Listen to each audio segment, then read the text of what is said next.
Well, as millions of dollars pour into the Trump administration, a nearly record high number of cars are being repossessed as more and more Americans continue falling behind on their auto loan payments. This year, more than 7.5 million cars have already been assigned for repossession. That number, though, is expected to hit nearly 11 million by the end of the year. That's according to data from the Recovery Database Networks.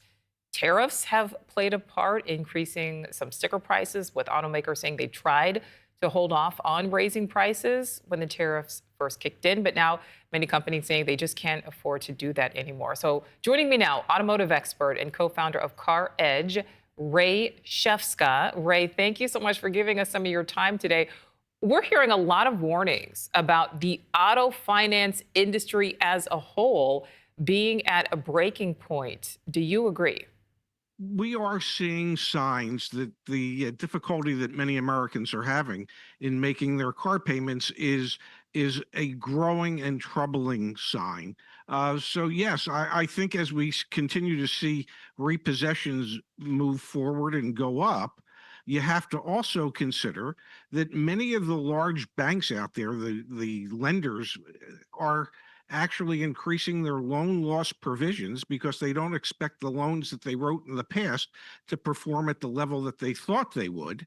And in many cases, they're actually delaying the repossessions by trying to work with the customers to extend their loan terms, offer a couple of months abatement on payments. So yeah, the repossession issue is a real concern at the moment. So, Ray, walk us.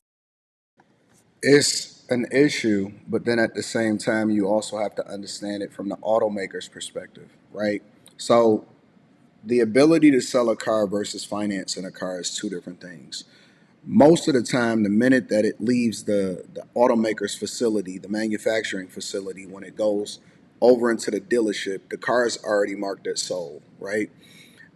The finance companies are the ones that are suffering the most. Ford Motor Company and all the rest of the automakers just posted where they had uh, great quarters. They actually beat expectations and they raised the value of the companies.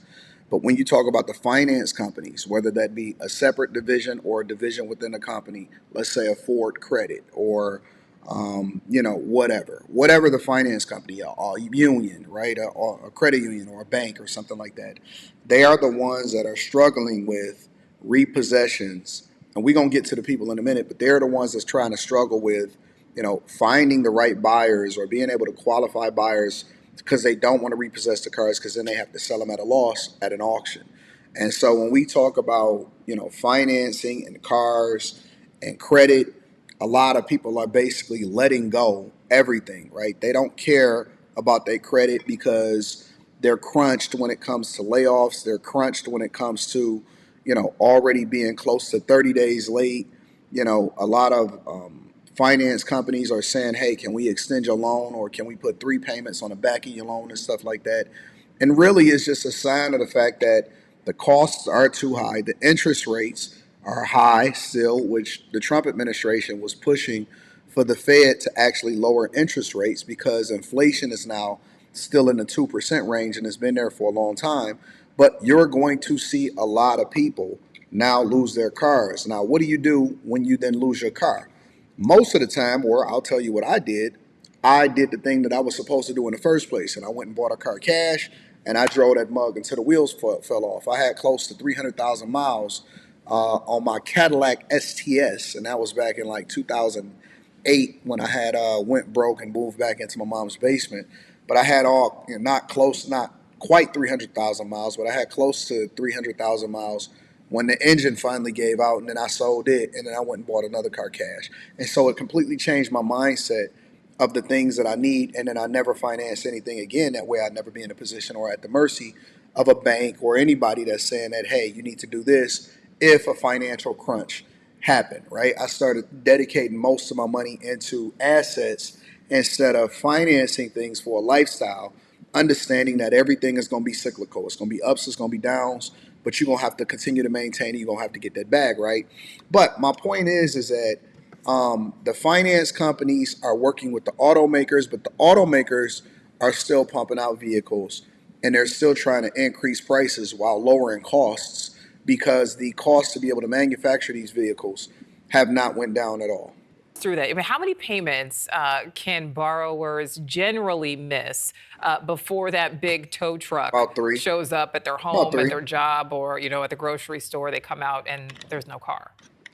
Typically, once you start falling behind 60 days, the banks become very concerned, and they normally don't like to let it get to a 90-day delinquency. But in many cases, we're seeing that today simply because the banks don't want to be repossessing as many vehicles as should be repossessed. I think they're trying to play a little bit of a waiting game here so that it doesn't sound the alarm bells. All right, so Ray, lots of families right now, kind of trying to juggle a lot of different things, trying to do this balancing act. But in your opinion, does some of this also come down in any way to, type of exploitive lending practices?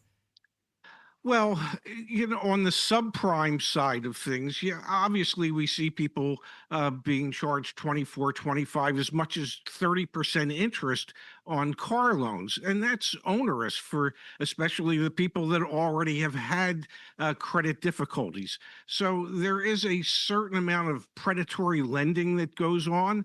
And then there's other things that exacerbate it for the customers, and that is the cost of maintaining their vehicle has gone up. And as we all know, the cost of insuring a vehicle has gone up. It certainly has. So, how do you think this is remedied, Ray? I mean, is it giving people more leeway? Is that the answer? Uh, I think part of the answer would be education. A lot of people are financially ignorant to a degree, and they don't actually always realize what they're signing up for and what they're getting into.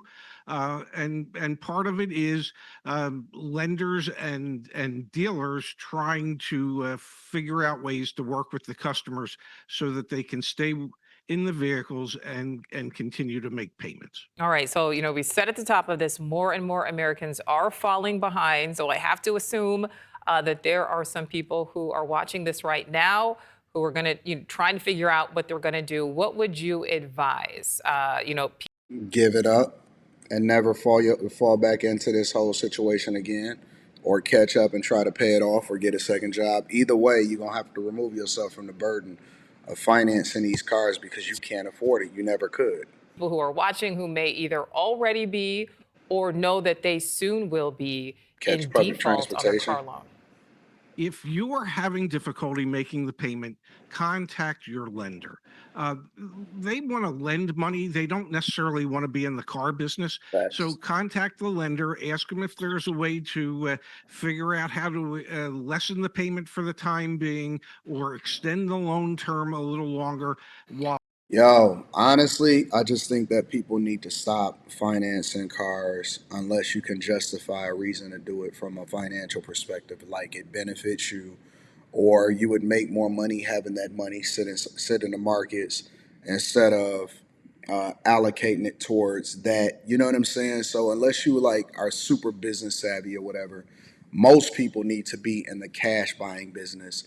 And some of you will say, well, I can't afford it. Yeah, you can, because we put money up for the things that we really want. We find the money for the things that we really want. And that way, you're not finding yourself in a cash crunch. The reality is that most people just don't want to drive a car that's not, that's not new, or they trying to keep up with the Joneses, and they think that they're too good to drive a used car. And, or here's a better option, because living in a city that I can live, work, and play, actually public transportation for me, which I haven't even had a car, because I drove my daughter's car and I dropped it off inside of the shop. And so instead of going to get another car or whatever, I just was like, hey, skip it, I'm gonna just chill until her car is ready. I haven't needed a car at all. I'll catch the train, I'll catch public transportation. You know what I'm saying? Here in Detroit, the Q line is free, the people mover is free. And so I just go right outside my building, catch the people mover, and then catch the train straight to the studio. It take a little bit more time, but I can get some more work done on the train itself. and then everything is cool. But we got to start getting our finances in order, and this is honestly a reality check. Let me know what y'all think inside of the comments. Make sure y'all tap into the Patreon. Link is in the description. We live streaming tomorrow night in Stock Club. Teach Henley, 40% off your first order, 20% off for life. I love y'all. I appreciate you. I'm going to holler at you guys later. Peace.